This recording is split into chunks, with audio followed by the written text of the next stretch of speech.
Broiler মুরগি রান্না করব এই জন্য মশলা কষে নিচ্ছি। এখানে পেঁয়াজ গোটা গরম মশলা দিয়ে লাল লাল করে ভেজে নিছি। এখন আদা রসুন দিয়ে এখন আমি যতক্ষণ কাঁচা গন্ধ চলে যায়নি ততক্ষণ ভেজে নিছি। এখন আমি পরিমাণ মতো পানি দিয়ে এখানে শুকনো মশলাগুলো দিয়ে দিচ্ছি। লবণ, হলুদ গুঁড়া, মরিচ গুঁড়া, জিরা গুঁড়া পরিমাণ মতো দিয়ে আমি মশলাটা ভালো করে কষে নিব।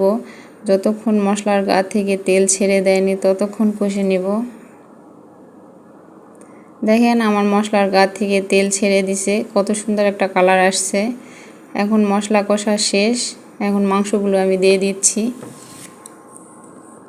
মাংসগুলো আমি ছোট ছোট পিস করে কেটে নিছি যাতে মাংসর মধ্যে মশলা ভালো করে ঢুকে যায়। তবে ব্রয়লার মুরগির রান্না খুব মিডিয়াম আঁচে রান্না করতে হয়,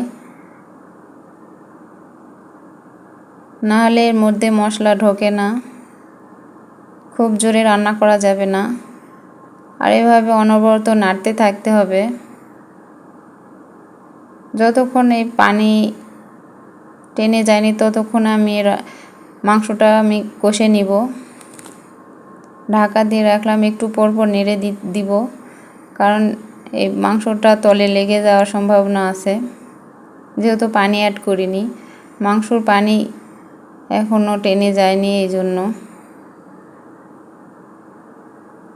মাংস থেকে যে পানিটা বের হয়ে আসবে সেই পানিটা টেনে যাওয়া পর্যন্ত আমি কষে নিব। আমার মাংসটা প্রায় কষানো শেষ।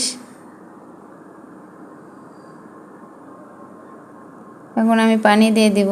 এখানে গরম পানিও অ্যাড করতে পারেন, আমি ঠান্ডা পানি দিব, কারণ এই মাংসটা খুব তাড়াতাড়ি সেদ্ধ হয়। গরম পানি না দিলেও চলবে। আমি পরিমাণ মতো পানি দিয়ে দিচ্ছি। এই পানিতে আমার এই মাংসটা রান্না হয়ে যাবে। আমি ঝোল রাখবো না, এটা মাখা মাখা করে রান্না করব।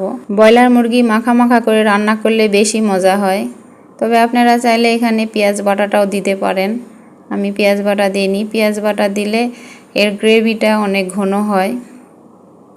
এখন আমি কয়েকটা কাঁচামরিচ দিয়ে দিচ্ছি। কাঁচামরিচ দিলে সব মাংসের টেস্টটাই ভালো আসে। এখন একটু নেড়ে চেড়ে দিয়ে আমি ঢাকনা ঢেকে দিলাম। বলক এসে গেছে, এখন রান্নাটা প্রায় শেষের দিকে। এই যে আমার রান্না শেষ। দেখেন মাখা মাখা করে রান্না করছি, কত সুন্দর একটা কালার আসছে। এভাবে রান্না করলে অনেক মজা। এরকম মজার মজার রান্না পেতে হলে চ্যানেলটি সাবস্ক্রাইব করে পাশে থাকুন। ধন্যবাদ।